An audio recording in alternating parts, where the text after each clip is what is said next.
ప్రభుత్వంలో ఉన్న 15 శాఖలకు సంబంధించిన సిబ్బందిని మనం ఇందులో వినియోగించినాం. అందులో ప్రధానంగా టీచర్లు, ఇతర విభాగాలకు సంబంధించిన అధికారులను ఇల్లు ఈ 150 ఇళ్లకు సంబంధించిన సమాచారాన్ని తీసుకురావాలని ఇచ్చినాం. వాళ్ళకి రెగ్యులర్గా గవర్నమెంట్ ఇచ్చే జీతమే ఇస్తే వాళ్ళకి ఇంట్రెస్ట్ ఉండదని చెప్పి ఈ ఎన్రోలర్స్గా పాల్గొన్న వాళ్ళకు కూడా మనం ఒక్కొక్కరికి 10,000 రూపాయలు ఇవి చేయడానికి వాళ్ళకు ప్రత్యేకంగా నిధులు ఇచ్చినాం. 160 కోట్ల రూపాయలు మొత్తం ప్రభుత్వ అధికారులు పనిచేసిన అదనంగా 160 కోట్ల రూపాయల నిధులను కేటాయించి 50 రోజులు నిరంతరం 1,03,889 మంది ప్రభుత్వ సిబ్బంది ఇల్లు తిరిగి సమాచారాన్ని సేకరించారు.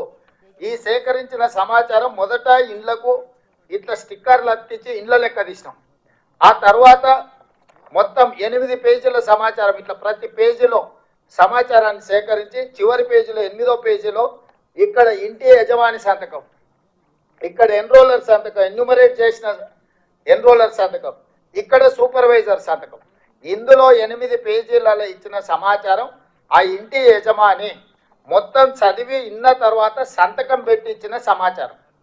ఇది ప్రభుత్వ సిబ్బంది పోయి ఇంటి ముందర కూర్చోనో లేకపోతే ఇంటి బయట ఎవరినో వేరేళ్ళని అడిగి ఇంటి ఆయన ఏ కులమయ్యా లేకపోతే ఇంటి ఆయన ఏం చేస్తాడని అడిగి సేకరించిన సమాచారం కాదు. ఇవాళ ఇక్కడ ఉన్న మిత్రులందరికీ 8 పేజీలల్లా ప్రతి కాలం 57 కాలమ్స్ ఉన్నాయి. దీంట్లో ప్రతి కాలం ఇంటి యజమాని ఇచ్చిన సమాచారంతో పాటు ఇంటి యజమాని సంతకం తీసుకొని వాళ్ళ మొబైల్ నెంబర్ తీసుకొని సేకరించిన ఎన్యూమరేటర్ సంతకం పెట్టి ఈ ఎన్యూమరేటర్ మీద ఉన్న సూపర్వైజర్ సంతకం పెట్టి ప్రతి 150 ఇళ్లకు సంబంధించిన సమాచారాన్ని క్రోడీకరించి కంప్యూటరీకరించినము. 36,000 మంది డేటా ఎంట్రీ ఆపరేటర్లను సపరేట్గా ఈ 1,03,889 మంది సమాచారం సేకరించిన సిబ్బంది కాకుండా డేటా ఎంట్రీ ఆపరేటర్లను 36,000 మంది సిబ్బందిని అదనంగా తీసుకొని ఈ 36,000 మంది సిబ్బంది ఏ ఎన్రోలర్ ఎవరైతే ఉన్నాడో ఆ 150 ఇట్లాంటి 8 పేజీల సమాచారాన్ని తీసుకొని అతనే కంప్యూటర్ ఆపరేటర్ పక్కన కూర్చొని ఒక్కొక్క వివరాలు కంప్యూటర్లో ఎంట్రీ చేయించి, ఎందుకంటే గతంలో సమగ్ర కుటుంబ సర్వే చేసినప్పుడు ఎస్సీ ఉపకులాల సమాచారము ఈరోజు ఉన్నాయి 59 కులాలు, కానీ సమగ్ర కుటుంబ సర్వేలో ఒక రోజులో చేరడం వల్ల 82 కులాలుగా ఎస్సీ ఉపకులాలను రాసుకొచ్చారు వాళ్ళు. ఎందుకు 82 కులాలు వచ్చినా నేను స్టడీ చేసిన 82 ఎందుకు మోచి MOCHI ఆ కులం, కానీ కొందరు ముచ్చి అని రాసిన పోయినాడు MUCHI అని రాసిన.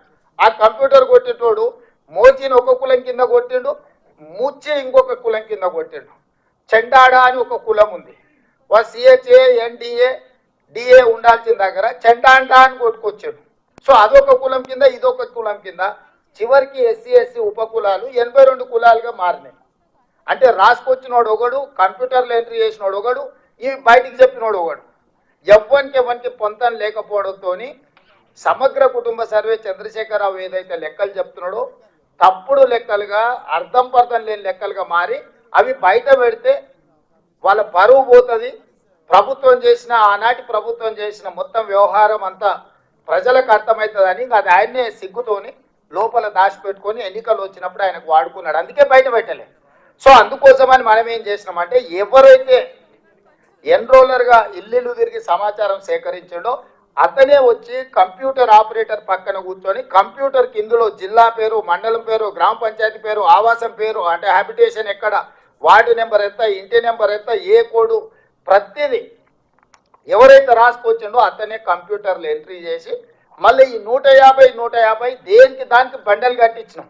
మనం ఎన్నికలలో ఓటర్ల బ్యాలెట్ ఎట్లయితే కౌంట్ చేసినాక బండిల్ కట్టి దాచి పెడతామో రేపు ఎవరైనా గిట్లనే ఏదో ఒకటి చెత్తబాగులు ఇది తప్పుడు లెక్కలు అని అంటారని చెప్పి ప్రతి 94,863 మంది ఎన్రోలర్స్ 150 ఇళ్ళకి ఏదైతే లెక్కలు రాసుకొచ్చారో ప్రతి 150ను బెండలు కట్టి మనం ప్రభుత్వం వీటిని దాచిపెట్టింది. ఇవాళ ఏ బ్లాక్లో ఎక్కడ తప్పు జరిగిందో వాళ్ళని చెప్పమని ఉంది. మనం ఆ బెండలు తీసి ఓపెన్ చేసి పోదాం ఆ ఊర్లో ఆ బ్లాక్లో పోయి మళ్ళీ క్రాస్ చెక్ చేయడానికే మనకు రెడీగా ఉంది. కంప్యూటర్ల సమాచారమే కాదు రాసుకొచ్చిన సమాచారం కూడా ఈరోజు మన దగ్గర స్పష్టంగా నిక్షిప్తం చేసి పెట్టినము. రేపు ఎవడైనా మన ప్రాసెస్ను మన విధానాన్ని తప్పుబట్టి ఈ బీఆర్ఎస్ వాళ్ళు బీజేపీ వాళ్ళు ఎవరితోనో ఒకరితో కోర్టులో కేసు వేయించి ఈ ప్రాసెస్నే తప్పుపట్టి మొత్తం ఈ తీసుకున్న ప్రక్రియనే మొత్తం నిర్వీర్యం చేయాలని ప్రయత్నం చేస్తారు. కాబట్టి ఎలాంటి అవకాశం ఇవ్వకుండా మెటిక్యులస్గా ఈరోజు ఇట్లా సమాచారాన్ని సేకరించి డేటా ఎంట్రీ చేసి ఇచ్చేసినాం. ఇందులో మనకు వచ్చిన సమాచారం ఏంది? మొత్తము మనకు 3,54,74,554 మంది ఇందులో సమాచారంలో పాల్గొన్నారు. ఇది మనం రాసుకొచ్చింది కాదు. ఈ కుటుంబాలందరూ బయటికి వచ్చి ఇంత జనాభా మనతోని వాళ్ళు నమోదు చేయించుకున్న జనాభా. ఇప్పుడు జనాభా 4 కోట్లు ఉంది, లేకపోతే జనాభా మాది తగ్గింది, లేకపోతే మాది ఇంకో కొందరిది అక్కడ జరిగింది ఇక్కడ జరిగింది ఏదైతే అంటురో ఇది సెల్ఫ్ డిక్లేర్డ్ డేటా.